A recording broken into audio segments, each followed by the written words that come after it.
Are you ready to settle in? Perhaps lie back. Perhaps dim the lights. You are invited to drift away into another time and place. This is not a story of battles or flashing swords. It is a slower, quieter journey into the unseen corners of history. The small rooms, the empty corridors, the lives of those whose names were rarely written down. Tonight, we travel to Japan of the early Edo period. We will discover what it was like to be a servant to a samurai, to serve tea and sweep tatami mats, to bow and kneel, to anticipate the master's needs before they were spoken.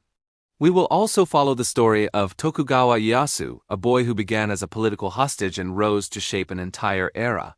We will wander through the secret gardens of Kyoto, glimpsing temples and tea houses long forgotten. And finally, we will step softly into the inner world of a daimyo's mansion, where gold screens shimmered under candlelight, and where life for the elite contrasted sharply with the world of servants. Take a slow breath. Imagine the faint scent of tatami mats and cedar wood, the soft whisper of shoshi screens sliding open. This is a place of ritual and quiet endurance. In the dim oil lamp light of a Tokyo antique shop, amidst dusty scrolls and worn katana, you find a battered book. Its pages, when unfurled, reveal a meticulously written journal. Written in elegant kanji characters, it speaks of a life lived in the shadow of death, of a childhood spent in the heart of a warring Japan. And as you read, you realize this is no ordinary tale. This is the story of Tokugawa Ieyasu, the man who ended Japan's long night of civil war and ushered in an age of peace. But his journey began in unimaginable captivity. The year is 1534. At the tender age of 14, Ieyasu finds himself held hostage by a brutal warlord named Imagawa Yoshimoto. Surrounded by enemies, he is forced to witness the demise of his father, the daimyo of the small Mikawa domain.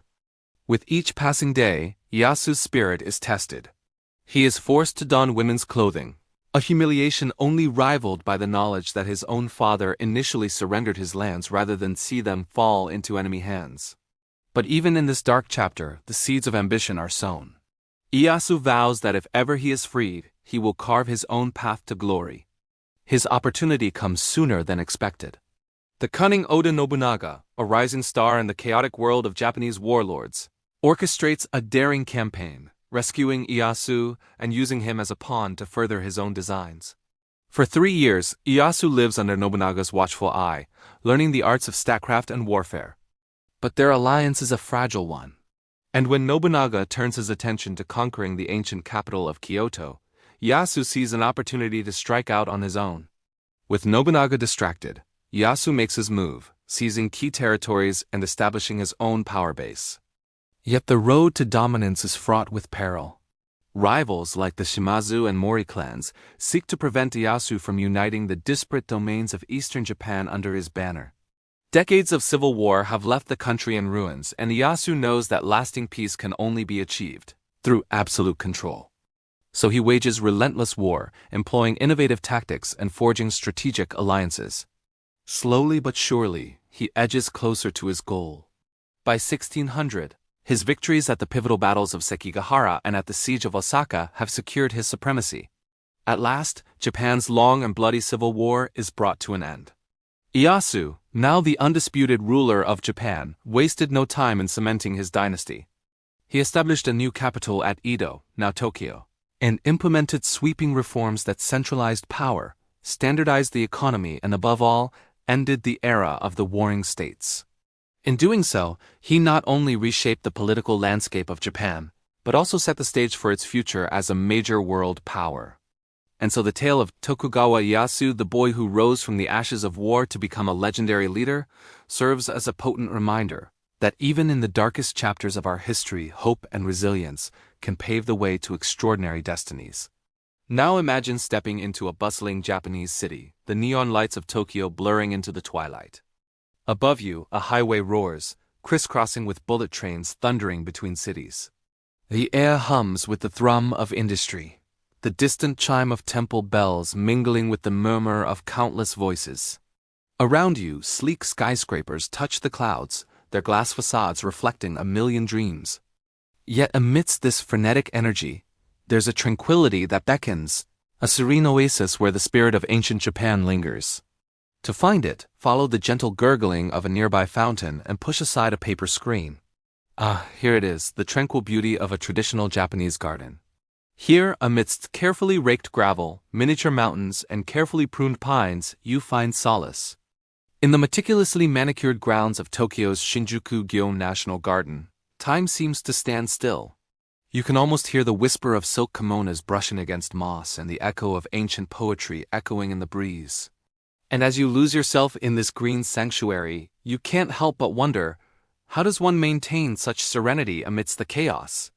This is the story of the men and women who tend these gardens, ensuring that every leaf, every stone speaks of timeless elegance. Discover their world.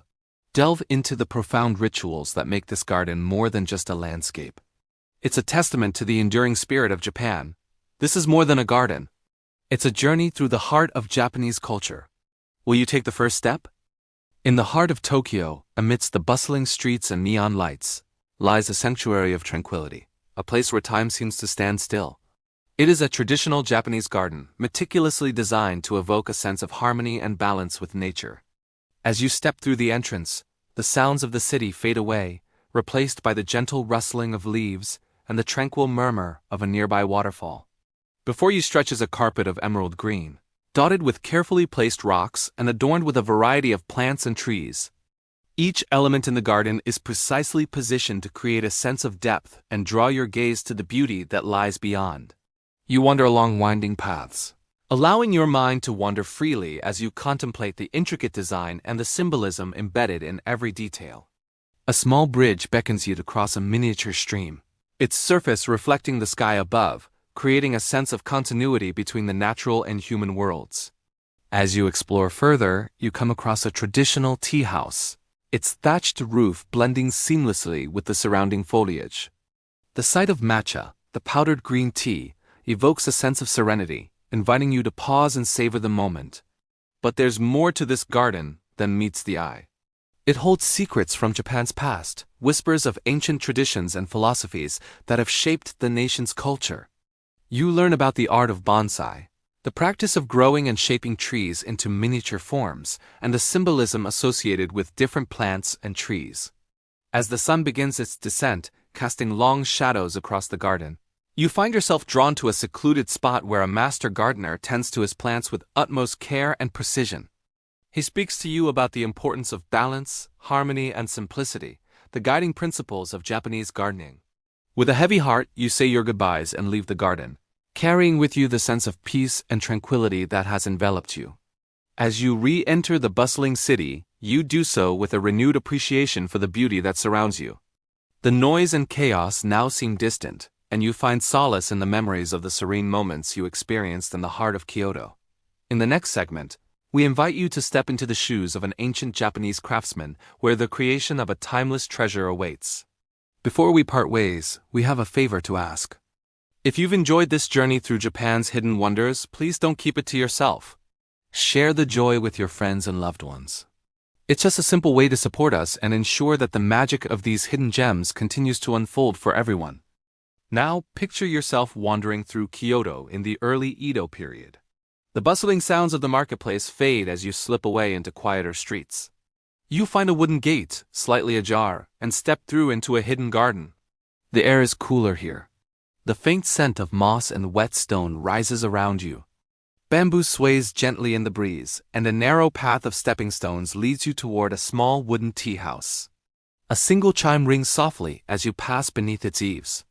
Kyoto, during the Tokugawa era, was not just a political center but a spiritual one. While Edo grew into a city of administration, Kyoto became a city of temples, gardens, and hidden tea houses. These secret spaces, often tucked behind high walls, were places of quiet ritual. They were where samurai, merchants, and poets alike could retreat from the rigid codes of public life. You can almost hear the hush of the tea ceremony, the deliberate movement of the host, the warmth of the bowl in your hands, the earthy aroma of powdered tea. Beyond the tea houses there were forgotten shrines, some so small they could barely fit a single visitor. There were temple courtyards where trees hundreds of years old whispered their own histories. And there were underground springs feeding ponds where koi moved slowly under reflections of maple leaves. Many of these places held mysteries, a stone with an inscription no one could fully read, a hidden carving of a fox said to guard a secret tunnel, or a tea room whose builder's name was long lost to time. Walking through these gardens was like walking through another layer of Japan, one hidden beneath the surface of daily life. Here, in Kyoto's secret gardens, the harsh discipline of the samurai world softened. For a moment, even a servant or a wandering scholar might feel the world's stillness.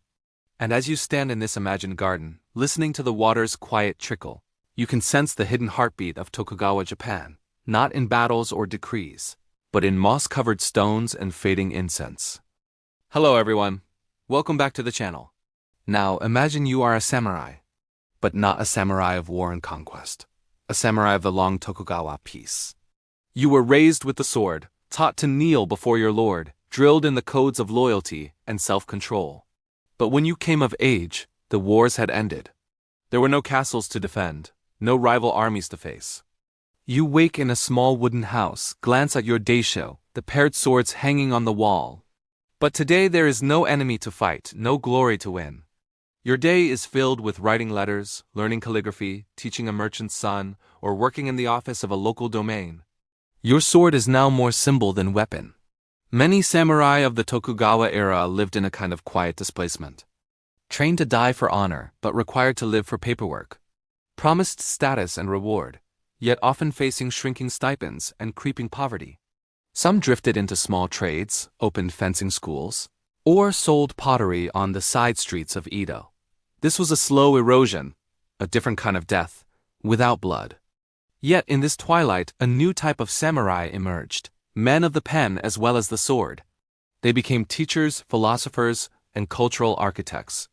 They laid the groundwork for the Meiji Restoration, the great transformation from shogunate to modern empire. On a quiet afternoon, you might walk through Edo's busy streets, hearing children laugh, merchants bargain, and feeling yourself a stranger in your own time. Still, you would burn a lamp at night, polish your sword out of habit, and wonder if it would ever be drawn again. And in that slow, deliberate rhythm, you might discover a different meaning to Bushido. Not only dying well, but also living well in peace. The last samurai of Tokugawa Japan were not heroes of battle, but quiet witnesses to change. They lived in the shadow of Ieyasu's peace, yet prepared the way for its end. And in the stillness of an Edo night, you might almost hear history shifting, not drums of war but the scratch of a brush on paper, the sigh of wind through bamboo, the measured steps of a samurai learning to walk in a world without war. Thank you for watching. Now, about that donation drive I mentioned last week, we have made some progress, but we're not quite there yet. So please keep sharing the link and let's see if we can reach our goal by the end of this month. Every little bit really does help us make better videos. And as a thank you for your support, I'll be doing a Q&A based on your questions in the next video, so be sure to send in your queries. You can ask me anything about ancient Japan, about making videos, about my life as a historian, or even about the mystery of the missing socks in your laundry. Alright, thank you so much once again, and I'll see you next time.